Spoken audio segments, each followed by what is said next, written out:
right, Joey. I'm here. Did Henry really suffer that much from the elevator to be reliving his old lines from the first chapter? Dude, that elevator drop was both long and deep as hell. Pause. We're lucky enough to even survive and not turned into mashed potato. Which got me wondering on how durable this fella really is. Like, just being able to get up and walk away from some fall damage is quite interesting since he doesn't have any superhuman abilities. Yeah, that's Which way do interesting I and go? all, but The left I side really is just where we want need us to to go. find But Boris on the and right give that side, there should be a crazy-ass wheel to bitch a help piece open of the our door. mind. Bro, relax. We're going to get Boris back in no time. But watch your mouth when it comes to talking about my baby girl for real. Oh my fucking god, bro. Insomniac, please tell me this is the last chapter where we have to deal with Alice in this game? Because I don't think anyone in this room can handle another one of Speck's outrageous thoughts about her in this game. Yes and no. The fuck you mean, yes and no? Look, I'll explain everything once we get to that certain part of the chapter. But as of right now, we should focus on trying to save Boris. Gatekeeping bullshit, but fine. But is there anything special that we need to do in the archive room, or are we just there to pass on by? This Well, place yes keeps and on no, getting because, weirder while yes, and it is weirder. the only pathway forward through the subterranean facility, but you also gotta solve a small valve puzzle to proceed, leading him into the vast cavern of Storage 9. And to add on to Insomniac's statement, to move on from the archive room, you're gonna need to open the secret bookshelf door by pulling 5 glowing books in a specific order. Shut up for a second, my baby girl is talking. Absolutely perfect. Now Joey's going around saying things behind closed doors. I can always tell. Now he wants to meet again tomorrow. Says he has an opportunity for me. I'll hear him out. But if that smooth talker thinks he can double-cross an angel and get away with it, well, oh, he's got another thing coming. Alice? Ooh, she doesn't like liars. Oh my god, she sounded so hot. Bro, Speck, can you shut the fuck up? But continue on what you were saying, Noir. Oh no, I was just saying that I do believe it shouldn't take us long to find the glowing books to unlock the door. Alright, say less. But on a side note, what were you guys' thoughts on season 2 of Daredevil Born Again? Cause personally, I think the season was peak as fuck, and even rivaled the original Netflix series season 1. Yeah, I agree. The second season was a breath of fresh air compared to season 1 being mildly rush. The fight choreograph was great, and the new characters like Cherry and White got to have a chance to have more character development What the fuck? compared to It's Born just Again an illusion. season 1. I Don't haven't mind it. watched And I much thought of the this FNAF Daredevil illusions were fella. bad. Mostly because I'm more focused on my new show coming out soon, but what I have heard from it is that the show sounds like an interesting watch for everyone. Damn, Noir, you really are missing out on both Born Again and the original Netflix series being peak as fuck. But I can understand it because your new show is looking real good for an Amazon Prime TV series. Facts. I can get across here if I can find a way to fix this. Yeah, thanks for pointing out the obvious, Captain fucking obvious, but what do we even use to fix the damn cable car? Well, in order for us to cross the large cavern gap, Miles is gonna need to repair the cable car first, before we ride it, by crafting a missing gear using a nearby ink maker. But to make the missing gear, we're gonna have to kill one of those ink monsters in order to get its thick ink, then take that ink back to the machine next to the cable car, and turn the dial to select the gear/cog icon to pull the lever to craft the part. That seems easy enough to do if you ask me. I wouldn't jinx it, because there can be at times where you don't exactly get the gear, but instead another random object. Well, as long as it's not going to take us a week to find the right gear, we should have that cable car done in no time. But back to Noir's TV series, I can't wait to watch it with you guys, because from what I've seen so far, the trailers, it looks like peak cinema compared to the shit Sony had put out in the Sonyverse. Meh. I don't really care about the series since the show looks mid compared to both Brand New Day and the Beyond the Spider-Verse teasers we've been getting. I'll at least cut it some slack that it will be more entertaining than the Boys franchise. Looks like someone That's is still disgusting. cranky that their series was left off on a cliffhanger. Oh, but fuck it really up, doesn't bitch. matter on which is better. At the end of the day, these shows and movies were meant to entertain fans of the series, not compare them to something either good and bad. Plus, it a little bit too early to be calling my show names when it hasn't even came out yet. Speaking straight up facts, Noir. And honestly, at least your show will be miles, no pun intended, better than Amazing Friends in 2017 series. Because holy shit, did those shows mischaracterize our characters. No, like actually, Because how the fuck was Miss Marvel more mature than 2017 when it comes to being an Avenger? Disney tried way too fucking hard to mimic Tom's personality when it came to making the shows, excluding Friendly Neighborhood, because that show had actual good storytelling and characters that didn't make me want to rip my ears off. Ignoring the Friendly Neighborhood glaze. Disney just kinda ruined our character ever since they require half the rights to us after Andrew's turn as Spider-Man being a hot pile of dog shit back in 2014. Like we used to be a Chad and not take anyone's bullshit, whether they were an X-Men or an Avenger, but now our character is just a two-faced twink that gets cucked. The shit that comes out of your mouth is just foul, dude. Like, we need the damn YouTube money. Holy damn. shit again!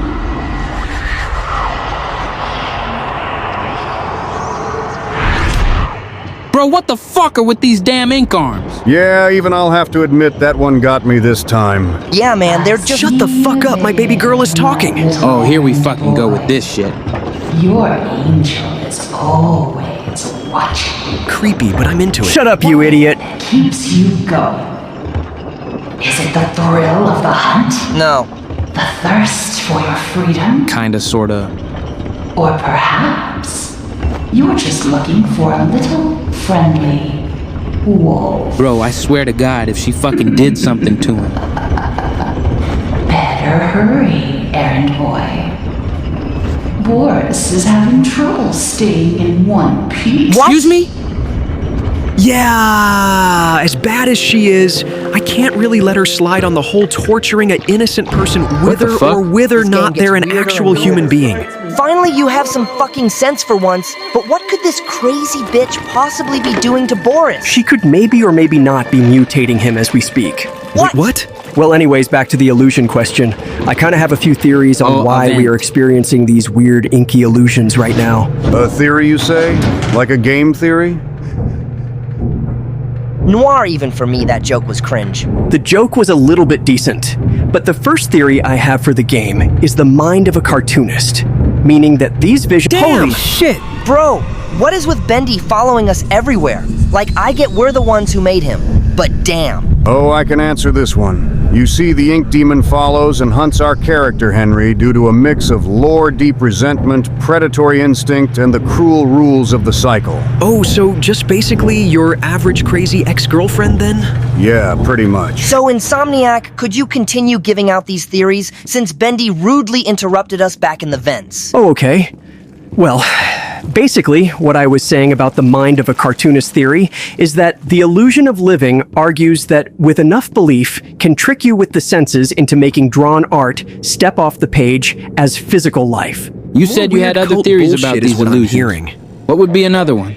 Well, another theory we could go by for the illusions would be trauma manifestation, which could mean that the illusions serve as a narrative wake-up call, since they trigger whenever Henry takes a step that draws him deeper into the studio's supernatural web, subtly warning him. Warning him? Warning him of what exactly? You'll just have to wait and see when we get to the 5th and final chapter for this game.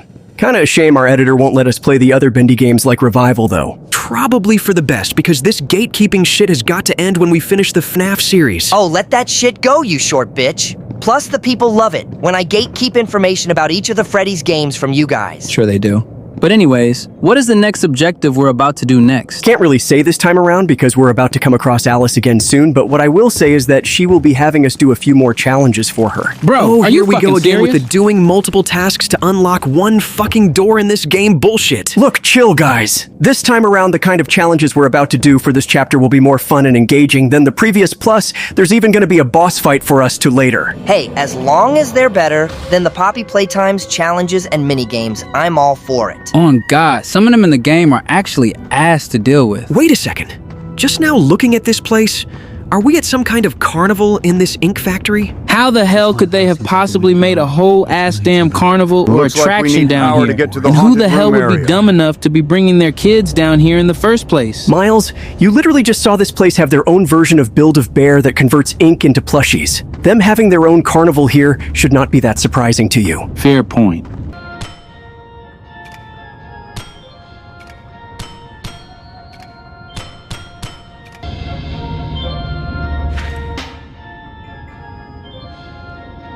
Shit. Bro, you're so ass at this. Shut up. I'm not even gonna ask what the fuck that thing is. But I got the first challenge done as of right now. Sweet. And we didn't even have to hear Alice ramble about random bullshit as well. But what's the next challenge we need to do now? Well, Miles is going to need to locate the tall strength tester tower stall, grab the large gent pipe weapon leaning right next to it, and swing it to strike the base pad. This sends the weight up to ring the bell, which automatically unlocks the second switch on the central power panel by the haunted house gates.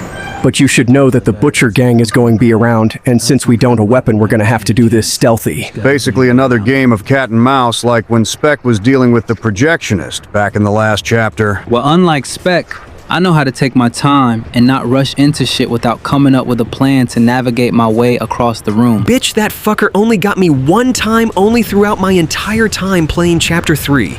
And besides, his ass had me in a damn corner. I literally couldn't do anything to get out of it. Sounds like a skill issue if you ask me. It's gonna be a fucking skill issue when I rip your dick.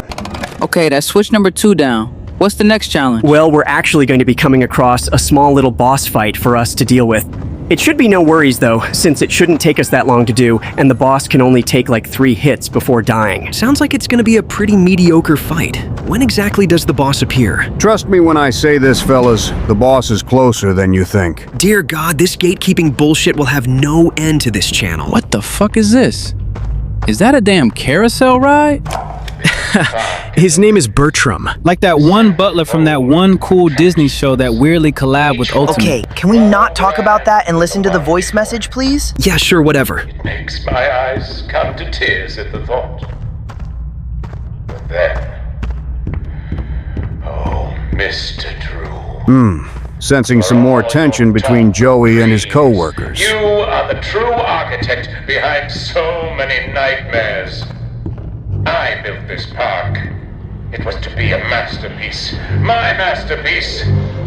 Now you think you can just throw me out? Trample me to the dust and forget me? See me personally. This is Wait a second, why the fuck is the ride turning itself on? You may think I'm wrong. But I'm still here. Holy shit, he's inside the damn ride. What the fuck? How the hell did he even get in there? And how the fuck do we even beat him? Okay, guys, relax. Look, Miles, there should be an axe for you somewhere around here. And once you have the axe, wait for Bertram to slam his heavy arms into the floor and pause to recharge. Once as he's down, quickly run up to the glowing exposed bolts on his joints and chop them with the axe, which will shut him down completely. Okay, well, while that might explain on how to beat this so-called mini-boss, you still need to explain on how the fuck did Bertram even got like this to begin with? Like, did he willingly do this to himself or something? Okay, you're semi-right about his situation. But Bertram Piedmont spent 40 years building a legendary reputation designing theme parks for children, but his massive ego clashed violently with Joey Drew, as we heard in the audio log. Joey constantly disrespected him, stripped him of credit, and mockingly referred to him by a pet names like Birdie. So since he was so driven by spite and madness, Bertram allowed himself to be physically fused into his ultimate creation, the Bendy Land Carousel. Damn, this Joey guy really is the cause of some of the villains we have been facing in this game. And here I thought the situation between the puppet and Springtrap was bad. Ha, take this, you ugly bastard. Wait, Ultimate?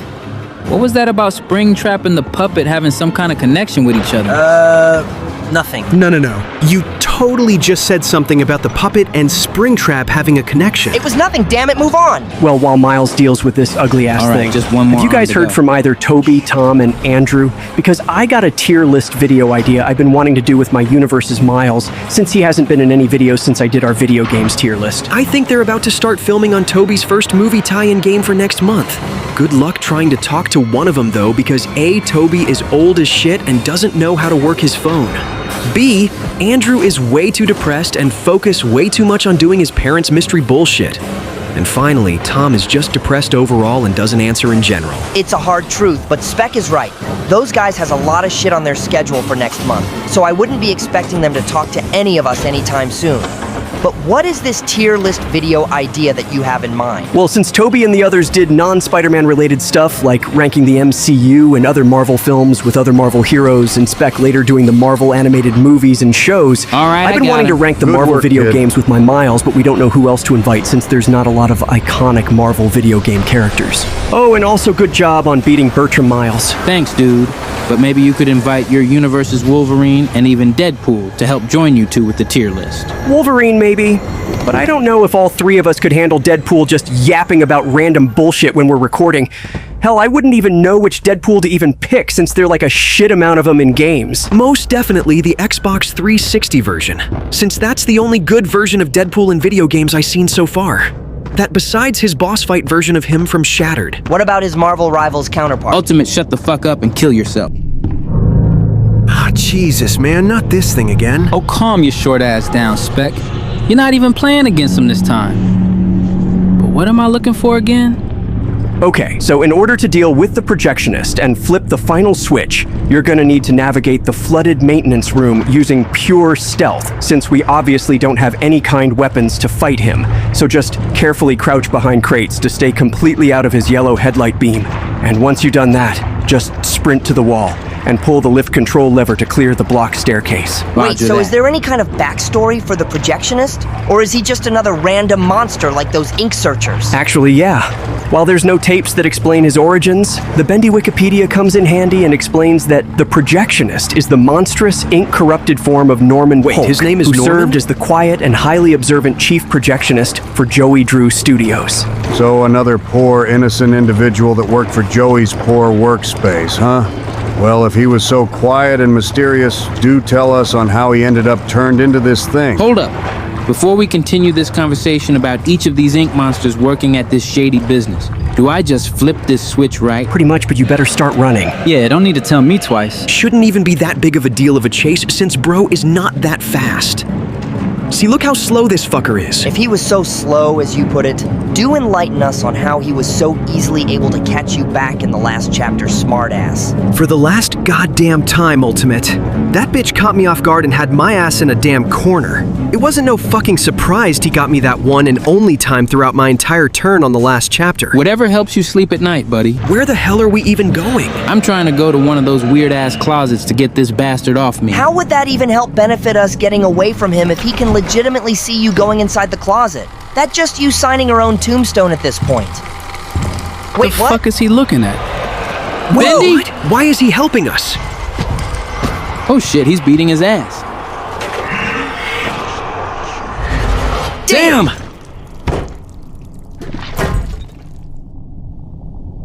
Jesus.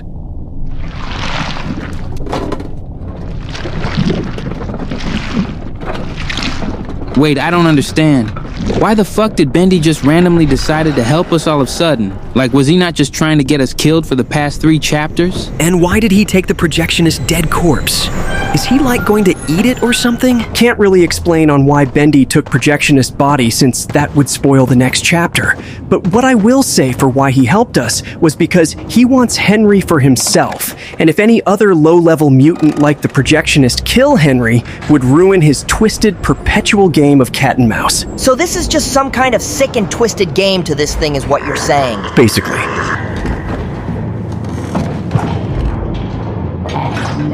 Oh my god, it's my baby Shut girl. the fuck up, Spec. She still has Boris. Oh yeah, my bad. Bro, we really need to fix your love life. No, we because don't. it was already bad enough of you to be simping for a damn robot, but now you're just diehard simping for a fucking ink puddle. You guys still gotta remember that he's just a kid. He'll hopefully grow out of this weird obsession phase of his eventually. That will never happen. I forgot you were still here in this room, Noir. Courtesy of not being that much of a talker like the rest of you kids. But really, I haven't really got to do much on here other than watching both you and Spec play this game so far. I mean, if you want Noir, you can play the final chapter since everyone else here in this room has already had their turn on playing a chapter. That plus our viewers has been asking you to go last. I would very much like that. Oh yeah, and speaking of our viewers, I think we're reaching the weird fangirl side of our fan base. Because now all of a sudden Noir has people in our comments calling him daddy. Like what the fuck, man? It was gonna happen eventually, dude. But hey, at least we don't have the Miguel fangirls in our fan base yet. Well, that is until Beyond comes out next year. Way to jinx it, dude. I'll have to say that this chapter was pretty decent compared to the last chapter. While chapter 3 might be a little bit more longer with more challenges and puzzles, this chapter boss fights and mini games were more enjoyable. Personally, this chapter is my least favorite right side along chapter 2, in my opinion. While I'll agree the boss fights were fine, The chapter to me feels more like a filler episode with how much we focus on other objectives instead of trying to save Boris. Holy shit, you're right, because I completely forgot that we had to save Boris in this chapter. Well, where even is he and Alice located at? Because I thought we would see them in the... What the fuck? What the fuck has she done to him? Yeah, sorry to tell you guys, but we were too late on saving Boris from Alice, as you can clearly see that she quote-unquote perfected him. Perfected him? My guy, my baby girl just turned Boris from a chill dog into this weird-ass-looking Frankenstein-type monster. And you're calling it perfect? Wait, I don't want to fight Boris to finish off this chapter. Isn't there some other kind of way for me to slow him down, or at least make a trap for him? Sadly, no. In order to escape out of here, we're gonna have to kill Boris. And to beat him, you're gonna have to run in large circles to evade his aggressive charges and leap attacks until he collapses from exhaustion and coughs up glowing blobs of ink onto the arena floor. Once he coughs it up, take a piece of it into an ink maker station so you can make your weapon. Bro, this just isn't fair. We're literally fighting Boris against his own will, when we should be focusing on getting that bitch Alice back for causing this whole situation in the first place. Yeah, I'll have to agree with Ultimate on this one, which is rare because I hate his nerdy ass. Yeah, fuck you too, but dude. I can't let Alice just taking apart Boris and turning him into this thing slide. And even though I wasn't paying any attention to him, he was still trying to be kind and helpful throughout the whole last chapter. See, I told y'all that he would eventually grow out of his weird monster kink phase. It but is so yeah, not it a is a phase. shame that we have to kill this Boris fella in order to escape this place with our lives. Yeah, we totally won't see another version of Boris soon after we finish up this chapter. Wait, what? Okay, I think Boris is one shot. I just need to get my final weapon and give him the final blow once he's open. Nice one, kid. Just keep on doing what you're doing with avoiding his attacks, and you should be golden. That's cool and all, but I'm still wondering where the fuck is Alice hiding at? Like, didn't Insomniac say that this would be her final chapter or something? Because I am not trying to deal with her again for the final chapter. Hey, just because I don't agree with her using Boris doesn't mean you can— Quit your simping, Spack, I got him! I get fucked, bitch! I'm sorry, Boris. It's okay, man. He's at peace now. I know. I just wish there could have been another way to help him instead of killing him. Baby girl! No! Shut up, Speck! On God, your ass is walking on thin ice. Whatever, man. So y'all are not gonna ask on who killed Alice. Wait, What the hell? Wait, what? Huh? Bro, I'm so fucking lost right now. How the hell could there be possibly even two Alices in the first place? Like, was Susie Souls splitted into multiple pieces, like with how they're doing with Chucky? Well, I guess now would be a good time to tell you guys that the character of Alice Angel had two voice actresses. One being Susie, who we just saw get killed, and the other that just saved us being Allison Pendle. Okay, that makes more sense on how there's two of them. But just looking back at Susie's Alice, her face still looks the same from the previous chapter. Did she even get what she wanted with how she used Boris? You guys are not going to like this answer, but no, Alice didn't get what she wanted after stealing and mutating Boris. While she did successfully harvested his heart, his perfect ink cells would finally repair her melted face and make her beautiful again. The experiment failed, completely rejecting her. So you're telling us that Boris's death was all for nothing? I guess you can say that. I hate this fucking game series. You guys should totally hit the like button and subscribe to the channel if you want to see more videos like this. Do it now or else I'll put some dirt in your eyes. Bro, are you threatening our viewers? What? No, I'm just trying to get our viewers' attention. By threatening them? Why did we even have him do the outros? People clearly like me more than him. How about you shut the fuck up and kill